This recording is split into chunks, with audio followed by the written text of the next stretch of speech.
మీ ఎలాంటి వ్యాపార ప్రకటనలకైనా వెంటనే మా ఛానల్ సంప్రదించండి. ప్రస్తుతం మనతో పాటు ప్రముఖ ఆధ్యాత్మికవేత్త వేదిక్ ఆస్ట్రాలజర్ గోనుగొంట్ల సురేష్ బాబు గారు ఉన్నారు. గురుగారితో మాట్లాడదాం. నమస్కారం గురుగారు. మణికంఠ గారు నమస్కారం అండి. తులారాశి వాళ్ళకి ఈ జూన్ నెలలో ఎలాంటి శుభవార్తలు ఉన్నాయి, ఎటువంటి విషయాల్లో వీళ్ళు ఎక్కువగా జాగ్రత్తలు తీసుకోవాలంటారు, ఓవరాల్గా ఎటువంటి పరిహారాలు తీసుకోవాలి గురువు? సో ముందుగా మనం అమ్మవారిని ప్రార్థన చేద్దాం, అందరికీ చక్కగా ఉండాలని. ఓం గం గణపతయే నమః. స్వర్ణలక్ష్మి నమస్తే అస్తు పరబ్రహ్మ స్వరూపిణి రాజ్యం దేహి ధనం దేహి సర్వ కామాంచ దేహి మే. 12 రాసుల వారికి చక్కగా అమ్మవారు ఈ వచ్చే జూన్ మంత్లో ప్రతి ఒక్కరికి బ్రహ్మ జ్ఞానం ఇవ్వాలని, తద్వారా అందరూ హ్యాపీగా ప్రతి నిమిషం ఉత్సాహంగా ఉండాలి. వాళ్ళ లైఫ్లో ఎలాంటి చీకులు బాధలు లేకుండా ఎప్పుడు నవ్వుతూ ఉండే ఒక సామర్థ్యం వాళ్ళకి ఉండాలని, అలానే ప్రతి ఒక్కరికి అధికారాన్ని, పవర్ని, స్టేటస్ని, వాళ్ళ మాటకి ఒక పలుకుబడిని, ఒక గౌరవాన్ని ఇచ్చే విధంగా ఉండాలని అమ్మవారికి కోరుకున్న. రాజ్యలక్ష్మి కటాక్షం ఉండాలని, ప్రతి ఒక్కరికి ధనం విపరీతంగా ఉండాలి. ఇది ధనం లేదు, ధనం వల్ల మీకు ఈ పనులు చేయలేకపోతున్నాం అలాంటి ఫీలింగ్ లేకుండా అలా ప్రతి ఒక్కరికి ధనం చక్కగా సమృద్ధిగా ఉండే విధంగా అని మనం అమ్మవారిని కోరుకుందాం. ముఖ్యంగా నాకు బాగా నచ్చింది ఏంటంటే సర్వకామాంచ. ఓకే, అనుకున్న కోరికలన్నీ తక్షణమే. ఎందుకంటే మనం చాలా విషయాల్ని అధికారంతో, పవర్ తోటి కొనలేము, చాలా విషయాలు ధనంతో కూడా చేసుకోలేము. ఇవి కాకుండా అమ్మవారి కృప ఉండటం వల్ల ఇంకెలాంటి కోరికలైనా నేర్చుకోవచ్చు. కాబట్టి సర్వకామార్థ సిద్ధి సర్వకామాంచ దేహిమే. అమ్మవారిని మనకున్న ప్రతి కోరిక కూడా ఇమ్మీడియట్గా తక్షణమే ఆ కోరిక అలా రావటం, అలా ఇమ్మీడియట్గా మనకి అనుకున్న పనులు జరిగే విధంగా అమ్మవారి యొక్క కృపాకరణ మన మీద ఉండాలి. ఈ రాశి ఫలాలు వాళ్ళకి అందరికీ, చూసిన వాళ్ళందరికీ 12 రాశుల వారికి ఉండాలని చెప్పేసి, అందరూ బాగుండాలని చెప్పేసి మనం కోరుకుంటూ ముందుకెళ్దామండి. ముఖ్యంగా మనం ఎప్పుడూ చెప్పుకుంటూ ఉంటాం, ఆ ప్రతి ఒక్క మంత్కి కొన్ని విశిష్టతలు ఉంటాయి. ఈ జూన్ మంత్ వచ్చేటప్పటికి అధిక జ్యేష్ఠ మాస పౌర్ణమితో స్టార్ట్ అయ్యి నిజ జ్యేష్ఠ మాస పౌర్ణమితో ఎండ్ అవుతుంది. అంటే 2 పౌర్ణమిల మధ్య ఇది ఉంటుంది.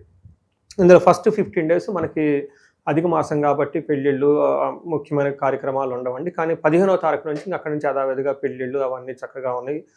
ఈ 15 డేస్ కూడా అందరూ ఈ షాపింగ్లు అవి ఇవి చేస్తూ బిజీగానే ఉంటారు. కాబట్టి టోటల్గా ఒక మంత్లీ అనేది సెలబ్రేటెడ్ మంత్ అని మనం అనుకోవాలి. తర్వాత ఇందులో ఆధ్యాత్మికంగా మనం చూసుకుంటే ఇందులో ఈ మంత్లో 2 శని త్రయోదశులు ఉన్నాయండి. ఇది చాలా రేర్గా వస్తుంది. ఒకనొక టైంలో 5 మాసాల వరకు, 6 మాసాల వరకు, లాస్ట్ ఇయర్ అనుకుంటా 5 మంత్స్ వరకు శని త్రయోదశ రాలేదు. సో ఈసారి పర్టికులర్గా శనికి సంబంధించిన రాసులు ఎవరైనా బాధలు పడుతూ ఉన్నారో వాళ్ళకి ఆ 2 శని త్రయోదశులు ఉన్నాయి కాబట్టి చక్కగా సద్వినియోగం చేసుకోవాలి. వీటితో పాటుగా ఏరువాక పున్నమి అని ఉంటుందండి. అది చాలా విలేజెస్లో ఇంకా బాగా సెలబ్రేట్ చేస్తారు. ఎద్దులకి చక్కగా కొమ్ములకి రంగులు వేసేసి, గంటలు కట్టి, ములికర్ర పట్టుకొని, ఒక తప్పట్లో పెట్టుకొని, అవన్నీ ఏమంటారు భజనచీలు పెట్టుకొని గుడి చుట్టూ తిరిగేసి అక్కడి నుంచి వెళ్ళిపోయేసి అరకలు దున్నుతూ ఉంటారు పొలాల్లో. ఈ ఏరువాక పున్నమి ఈ విలేజెస్లో ఇప్పటికీ చాలా చక్కగా బ్రహ్మాండంగా చేస్తుంటారు. అది అందరూ మర్చిపోకుండా సెలబ్రేటెడ్ లాగా చేస్తూ ఉంటారు. అందరూ చేసుకోవాలని చెప్పేసి అది మనం కోరుకుందామండి. ఇలా అన్ని విశిష్టతలు కలిగిన ఈ జూన్ మంత్లో 12 రాసుల వారికి ఎలా ఉందో మనం చూద్దాం. జ్యోతిష శాస్త్రం ప్రకారంగా ఇంకొక ముఖ్యమైన విషయం ఏంటంటే ఇందులో 5 గ్రహాలు మారుతూ ఉన్నాయండి. గురువు మారుతున్నారు జూన్ 2న, తర్వాత గురువుతో మాటు జూన్ 8న వచ్చేటప్పటికి శుక్రుడు మారుతున్నారు, 21వ తారీఖున జూన్ మారుతున్నారు, 15వ తారీఖు సూర్యుడు మారుతూ ఉన్నారు. 2 రోజుల ముందే అంటే 29కి వచ్చేటప్పటికి బుధుడు కూడా మారుతూ ఉన్నారు. అంటే టోటల్గా 5 గ్రహాల యొక్క ఇంపాక్ట్ ఈ మంత్లో వీళ్ళకి ఎలా ఉందో మనం తెలుసుకునే ప్రయత్నం మనం చేద్దాం 12 రాసుల వారికి. తులారాశి ముందుగా ఈ మాసం అనేది చాలా మిక్స్డ్గా ఉంటుందండి. చాలా ప్లానెడ్గా ఆలోచించి చేయాల్సిన మాసం అని మనం చెప్పుకోవచ్చు. దానికి డీటెయిల్స్ మనం చూద్దాం. అందులో భాగంగా ఫస్ట్ ఇందులో ఉన్న నక్షత్రాలు చిత్త 3, 4 పాదాలు, స్వాతి 1, 2, 3, 4 పాదాలు, విశాఖ 1, 2, 3 పాదాలు అంతా ఈ తులారాశిలో ఉంటారు. మనం ఇందులో పేరు బలం చూసుకుంటే రారీ, రూరేరో, తాతి, తూతే అన్న అక్షరాలంతా ఈ తులారాశిలో ఉంటారు. మనం గమనించుకోవచ్చు. ముందుగా చెప్పిన విధంగా 4 గ్రహాలు మారటం, 5 గ్రహాలు గురుగ్రహంతో మారటంతో పాటు వీళ్ళకి మనకి ఎలా ఉంటుందంటే అండి, గురుగ్రహం వీళ్ళకి ఈ రాశి వాళ్ళకి చూసుకుంటే 10వ స్థానానికి మూవ్ అవుతున్నాడు అని మనం చెప్పుకోవచ్చు అనమాట. 10వ స్థానంలో గురువు ఉండటం వల్ల కొంచెం యావరేజ్గా ఉంటుంది, కొంచెం జాగ్రత్తగా ఉండాలని మనం చెప్పుకోవచ్చు. అయితే ఈ పర్టికులర్ మాసం కూడా మనకి జూన్ మంత్లో ఈ లఘు గోచారం, సూక్ష్మ గోచారం ప్రకారం చూసుకుంటే ఒక్కొక్క గ్రహం, సూర్యుడు 9వ స్థానంలో ఉండటంతో వీళ్ళ చుట్టూ ద్వేషపూరితమైన వాతావరణం ఉంటుంది. అంటే వీళ్ళు మంచిగా వాళ్ళ పని వాళ్ళు చేసుకుంటూ వెళ్ళిపోతూ ఉంటారు, పక్కన వాళ్ళంతా వీళ్ళని ద్వేషించడం, అవమానించడం చేస్తూ ఉంటారు. సో 7వ స్థానంలో కుజుడు ఉండటం వల్ల కొంచెం శారీరకంగా, మానసికంగా ఆందోళన కలిగే పరిస్థితులు ఎక్కువ ఉంటాయి. 9వ స్థానంలో బుధుడు ఉండటం వల్ల విఘ్నం, ఆటంకాలు జరుగుతూ ఉంటాయి. 10వ స్థానంలో శుక్రుడు ఉండటం వల్ల కలహం, గొడవలు అవుతూ ఉంటాయి.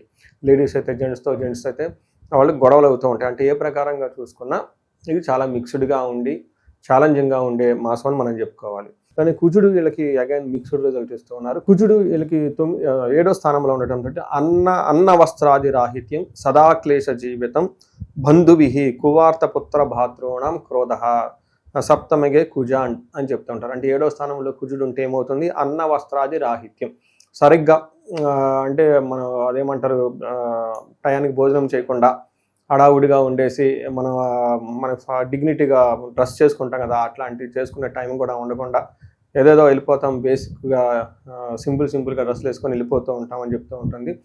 అలానే సదాక్లేశ అంటే ఎక్కడో చోట గొడవలు, ఓకే, భేదాభిప్రాయాలు, విరోధం జరిగే అవకాశం ఎక్కువగా ఉంటుంది.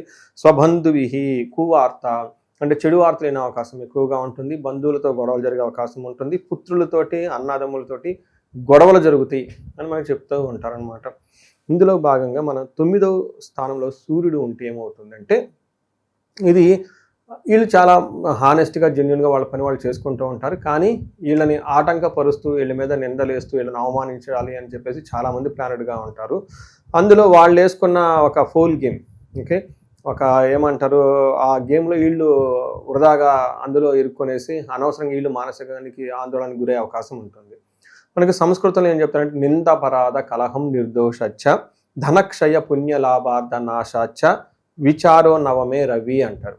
అంటే 9వ స్థానంలో రవి ఉంటే ఏమవుతుంది, నిందాపరాధ అంటే వీళ్ళకి ఇన్నోసెంట్ పీపుల్ కానీ వీళ్ళకి బ్లేమింగ్స్ ఉంటూ ఉంటుంది. అలానే కలహం నిర్దోషచ్చ గొడవలు ఉంటాయి అన్నమాట, ఎందుకు వీళ్ళది ఏ తప్పు లేకపోయినా కానీ ఉంటుంది. అలానే ధనక్షయం పుణ్య లాభార్థ నాశాచ అంటే మంచి పనులు చేసినా, మంచి ఉద్దేశంతో పనులు చేసినా లాభాలు రాకుండా అవి నష్టం జరిగే అవకాశం ఉంటుందని మనకు చెప్తూ ఉంటారు. కొంచెం జాగ్రత్తగా ఉండటం ఎంతైనా అవసరం. అయితే వీళ్ళకి ఓవరాల్గా ఎన్ని ఆటంకాలు ఉన్నా కానీ చివరికి ఫైనల్గా సినిమాలో శుభం పడినట్లుగా మంచి జరుగుతుందని మనం చెప్పుకోవాలి. అలానే 10వ స్థానంలో శుక్రుడు ఉండటం అగైన్ ఇది కొంచెం ఇబ్బంది పడే అవకాశం ఉంటుంది. పర్టికులర్ వర్క్ ప్లేస్లో కొంచెం మనస్పర్ధలు వచ్చే అవకాశం ఉంటుంది. లేడీస్ అయితే జెంట్స్కి అయితే లేడీస్ ద్వారా మనస్పర్ధలు వచ్చే అవకాశం ఉంటుంది. ఇది మనకేం చెప్తారంటే వెకులం చైవ నిస్సత్వం అర్ధనాశనం రిపో భయం స్త్రీ సౌఖ్య హాని మాప్నోతి దశమస్తే భృగునందనే అని చెప్తారు. అంటే భృగునందన్ అంటే శుక్రుడు 10వ స్థానంలో ఉంటే ఏమవుతుంది, వెకులం అంటే మనసులో ఏదో ఒక డౌట్, ఒక గిల్టీ ఫీలింగ్ వెళ్ళుకుంటుంది, డౌట్ ఉంటుంది మన మనసులో ఏమవుతుంది అనేది. వెకులం చైవ నిస్సత్వం అంటే ఎనర్జీ లేకుండా బలం తగ్గిపోయే విధంగా ఉండటము, అర్ధనాశనం ధనం కోల్పోవటం, రిపో భయం శత్రువులు ఏమైనా చేస్తారని భయపడటం ఉండటంతో పాటు స్త్రీ సౌఖ్య హాని ఇప్పటిదాకా వీళ్ళకి సపోర్ట్ ఎవరైనా ఇస్తే స్త్రీలు వాళ్ళ దగ్గర నుంచి సపోర్ట్ రాకుండా ఇబ్బంది పడే అవకాశం ఉంటుందని గమనించాలి. అయితే వీళ్ళకి అగైన్ మిక్స్డ్ రిజల్ట్ ప్రొఫెషనల్ మ్యాటర్స్లో ప్రోగ్రెస్ ఉంటుంది, గ్రోత్ ఉంటుందని మనం చెప్పుకోవచ్చు. అంటే టోటల్గా ఓవరాల్గా చూసుకుంటే వీళ్ళకి కొంచెం ఏమని చెప్పారు, లైఫ్ స్టైల్ కొంచెం జాగ్రత్తగా పెట్టుకోవటం, ఇంటర్పర్సనల్ స్కిల్స్ని జాగ్రత్తగా పెట్టుకోవటం అనేది చాలా ముఖ్యం. రెండోది వీళ్ళు ఎదుటి వాళ్ళు వీళ్ళని కావాలని రెచ్చగొట్టే ధోరణి, వీళ్ళని ఎమోషనల్గా ఏదో ఒకటి చేసేసి గురి చేసేసి తద్వారా వాళ్ళు లాభపడాలి అని చూసేవాళ్ళు ఎక్కువ మంది ఉంటారు. కాబట్టి చాలా బ్యాలెన్స్డ్గా ఉండవలసిన అవసరం.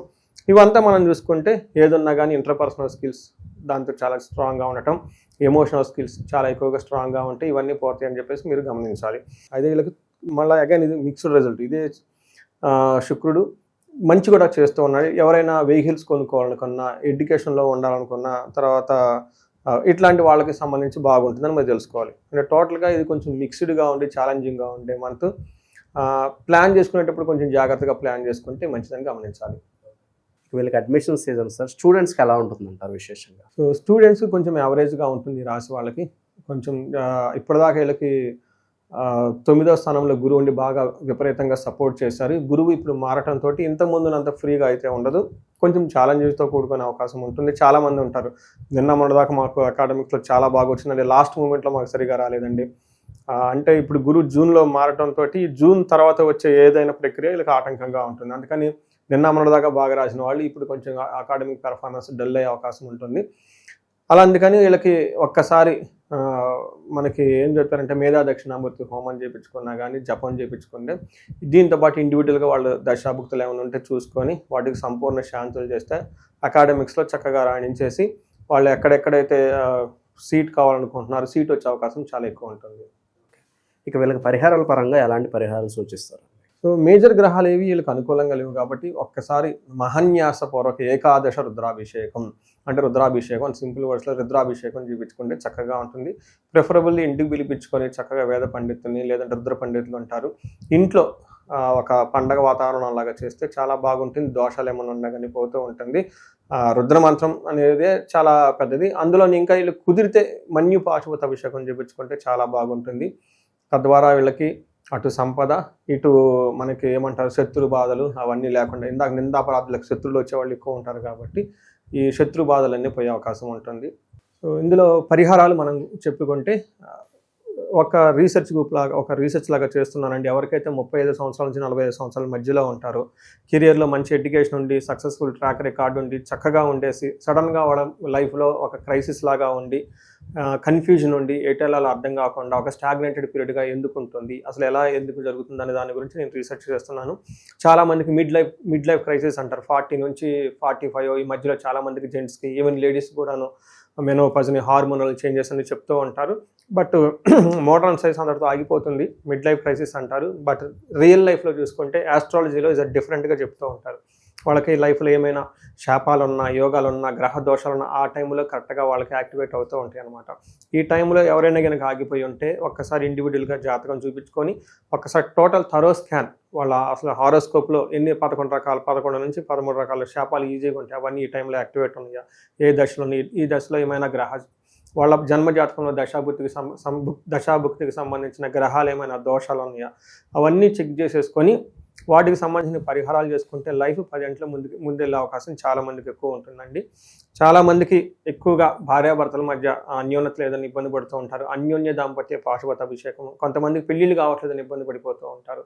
విశ్వావసు గంధర్వరాజ హోమము, జపము, తర్వాత దాన తర్పణాలు చేస్తే ఖచ్చితంగా పెళ్ళి అవుతుంది. చాలామందికి ఈ టైంలో మాకు మనీ సోర్సెస్ లేదంటే ఇబ్బంది పడిపోతున్నాము అనుకుంటే స్వర్ణలక్ష్మి విశేష హోమం అని ఉంటుందండి. ఇది అప్పటి నుంచో తరతరాలుగా ఉపాసన చేస్తున్న మంత్రము. దీని ద్వారా కనుక వాళ్ళకి చక్కగా సంపూర్ణమైన పూజ చేయాలన్నమాట. 1,00,000 సార్లు జపం చేసి హోమం చేసి దానాలు తర్పణాలు అవన్నీ ఇచ్చేస్తే పాశుపత అభిషేకాలు చేస్తే ఆ యొక్క ధన ప్రవాహం వస్తుంది.